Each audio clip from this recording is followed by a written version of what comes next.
বিকাশের নতুন যুগের দোরগোড়ায় দাঁড়িয়ে ত্রিপুরা। 2 অঙ্কের জিডিপি প্রবৃদ্ধি অর্জনে পরিকাঠামো উন্নয়ন এবং সামাজিক কল্যাণ কর্মসূচির উপর গুরুত্ব দিয়ে সরকার মূলধন ব্যয় বৃদ্ধি করেছে। আজ আগরতলার আসাম রাইফেলস ময়দানে ৭৮তম স্বাধীনতা দিবসের অনুষ্ঠানে জাতীয় পতাকা উত্তোলন করে একথা বলেন মুখ্যমন্ত্রী অধ্যাপক ডাক্তার মানিক সাহা। তিনি বিভিন্ন দপ্তরের সাফল্য এবং কর্মপরিকল্পনার কথাও তুলে ধরেন। এর আগে মুখ্যমন্ত্রী বিভিন্ন বাহিনীর কুচকাওয়াজ পরিদর্শন করে অভিবাদন গ্রহণ করেন।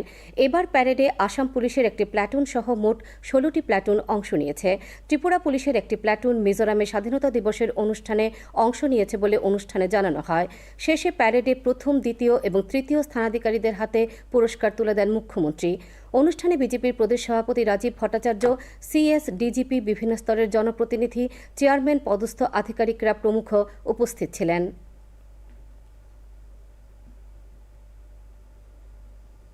এর ফলে আমাদের যুব সমাজ ভবিষ্যতে উপযোগী দক্ষতায় সমৃদ্ধ হবে ও আন্তর্জাতিক স্তরে প্রতিযোগিতামুখী হয়ে উঠবে।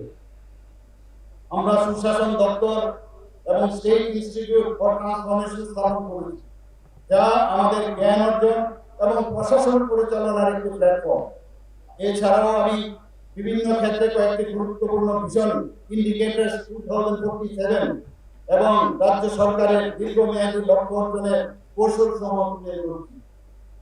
কৃষির উপর শ্রমশক্তি নির্ভরশীলতা 50% হ্রাস করার উপর, বিভিন্ন দেশ ও ভারতের অন্যান্য রাজ্যের মধ্যে ব্যবসা বাণিজ্য 1 লক্ষ কোটি টাকা পর্যন্ত বৃদ্ধি করা, 2047 সালের মধ্যে পর্যটন দ্বারা গ্রস স্টেট ডোমেস্টিক প্রোডাক্ট অন্তত 15% অবদান নিশ্চিত করা।